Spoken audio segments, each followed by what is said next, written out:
Hola, bienvenidos a Más allá del miedo.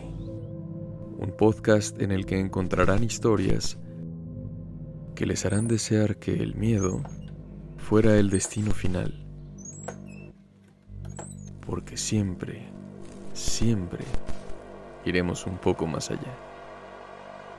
Obtenemos nuestras historias en las redes y sobre todo de nuestros seguidores.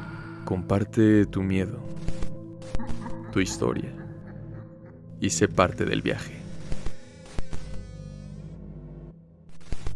Más allá del miedo. ¿Qué son los sueños? ¿Solo una conjunción de lo que percibimos cuando estamos despiertos? ¿O manifestaciones de otros tipos? ¿Podrían ser el lugar en el que se juntan dos o más dimensiones? La siguiente historia nos la envía Elizabeth de San Luis Potosí. La familia de mi mamá es de un pueblito de San Luis llamado Cerritos. Una Navidad, como muchas otras, fui a pasarla con ellos, pero esta vez sería diferente. Primero les contaré cómo es la casa de mi abuela. Es un terreno grande en el que está también la casa de una tía, y ambas se conectan por un patio interno. Era una casa grande, con paredes gruesas y muchos espacios diferentes. Uno de estos espacios era el cuarto de la tele, que era el que daba al patio interno. Una de las tardes de esta visita navideña, salimos casi todos a caminar al mercado, en el que mi abuelo tenía un puesto. En casa se quedaron mi abuela y un primo que en ese entonces tenía 5 años.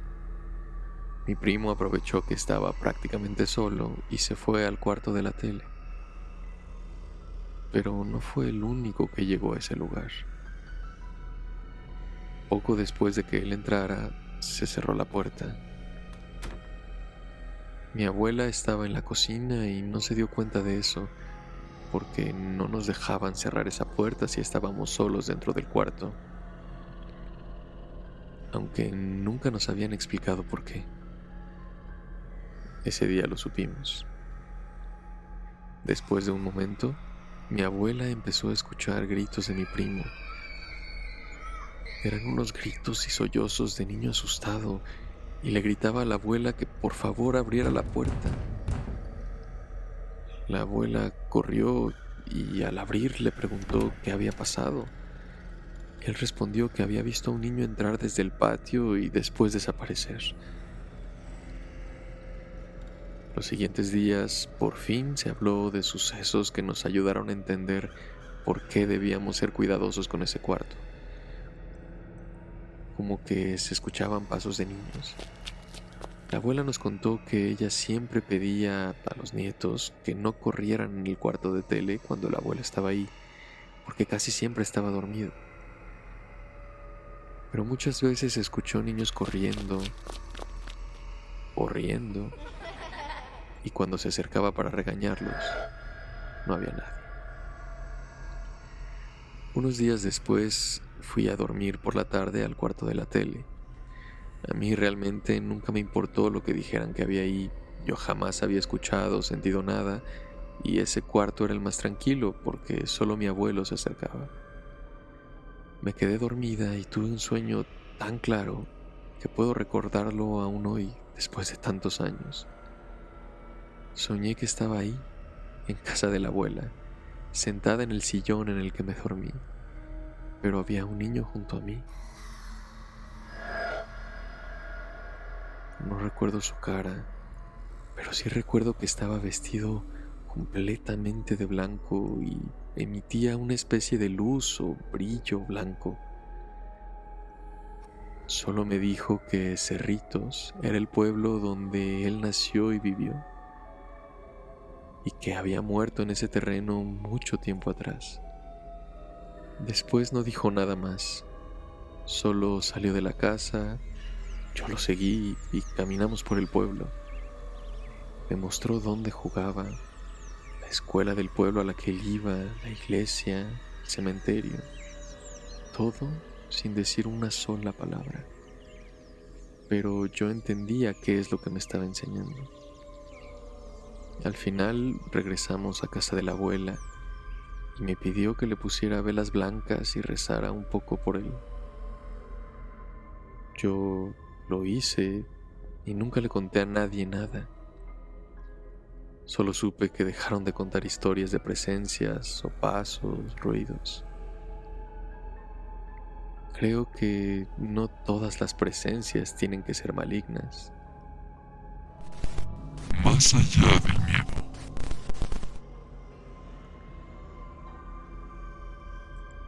Esta historia la encontramos en las redes y proviene de Uruguay. Cuando mi hermano nació, yo tenía 16 años. Estaba en plena adolescencia y lo que menos quería era un bebé que cuidar. Mis padres trabajaban todo el día y me dijeron que yo tendría que cuidarlo cuando mi madre regresara a su oficina, por lo que tuve muchos problemas con ellos, por no querer asumir la responsabilidad de un hermano que yo no pedí. Estaba muy enojada y no les dejé más opción a mis padres que llamar a una tía, hermana de mi padre, que era una devota creyente católica, muy chapada a la antigua. Ella llegó a casa unos días antes de que mi madre volviera a su trabajo, para conocer al bebé y la ciudad, ya que ella vivía en un pueblo más o menos lejano. Desde que me vio, me evitó, como si yo le asustara. Pero no me dijo nada. Solo me saludó muy rápido y se fue con mi madre al cuarto del bebé. Yo no le di importancia, esa tía nunca me cayó bien ni me llevaba con ella, así que pasó desapercibido para todos. Un día me preguntó que por qué estaba tan enojada con el bebé, si él no tenía la culpa de nada, y me pidió que lo cargara. Yo negué todo, le dije que no estaba enojada y que me tenía que ir, porque era verdad que no quería cargar a mi hermano. Una noche, soñé que mi tía salía de la casa sin decir nada, dejando al bebé en su cuna sin supervisión. Así que yo me acercaba para cuidarlo. Y de pronto empezaba a hacer mucho frío. El bebé empezaba a llorar. Lloraba mucho. Así que yo me acercaba y lo tapaba con muchas cobijas y en pocos minutos dejaba de llorar. Cuando mi tía regresaba, yo destapaba al bebé para que ella no se diera cuenta de que había hecho algo por él.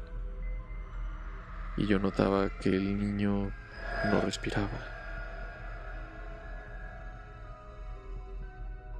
Había muerto de asfixia.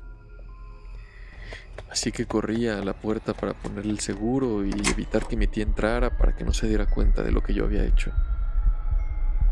Como no sabía qué hacer, el bebé no se movía, yo estaba muy asustada. Mi tía estaba forzando la puerta, así que en mi sueño decidí a comerme al bebé. Aún recuerdo con mucho horror cómo separaba sus brazos y sus piernas del resto de su cuerpo, su cabeza. Había mucha sangre y me lo comía. Después, mi tía estaba a punto de entrar. El único lugar para escapar era la ventana. Vivíamos en un sexto piso. Saltaba por la ventana justo en el momento en el que mi tía conseguía abrir la puerta. Y ahí desperté. Al otro día intenté acercarme al bebé para ver que estuviera bien.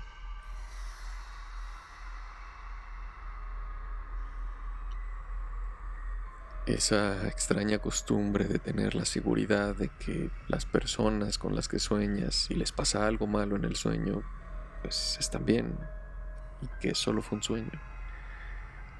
Pero mi tía no me dejaba. Solo me decía que el bebé estaba durmiendo y que no lo fuera a despertar. Yo insistía en que solo quería verlo, no lo tocaría ni lo despertaría, pero mi tía no me lo permitía. Algo no me dejaba tranquila. Lo que había soñado me había dejado una especie de culpa por no querer estar cerca de mi hermanito, que era solo un bebé y no tenía la culpa de nada. Esa noche, cuando mis padres llegaron a casa, mi tía les pidió hablar en privado. Mi padre salió riéndose y mi madre solo me dijo que si tanto me enojaba que hubieran tenido otro hijo como para asustar así a una señora. Mi madre me explicó que mi tía estaba segura de que yo llevaba al diablo conmigo y que eso podría dañar al bebé. Por eso no me dejaba acercarme. Mientras me explicaba, escuchamos a mi tía gritar y todos corrimos al cuarto del bebé. Cuando llegamos, mi tía nos dijo que estaba respirando raro, que si yo había hecho algo, a lo que mi padre le gritó que ya era suficiente, que nosotros no creíamos en lo mismo que ella.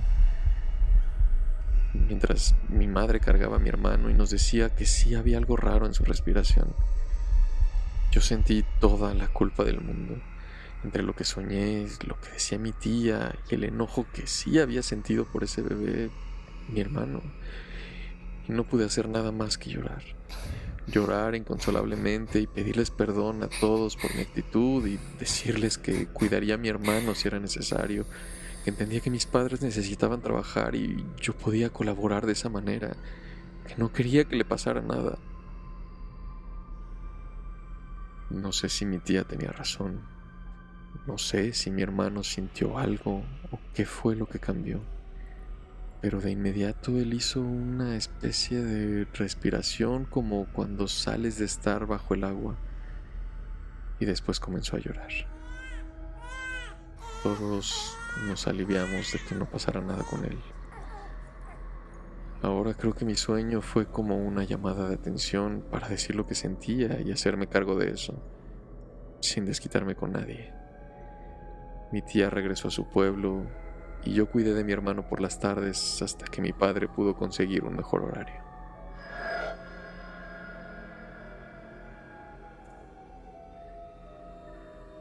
Esperamos que hayas llegado hasta el final y que el miedo te haya acompañado todo el camino. Comparte tu miedo, tu historia y sé parte del siguiente viaje. Escúchanos en nuestro próximo capítulo. Más allá del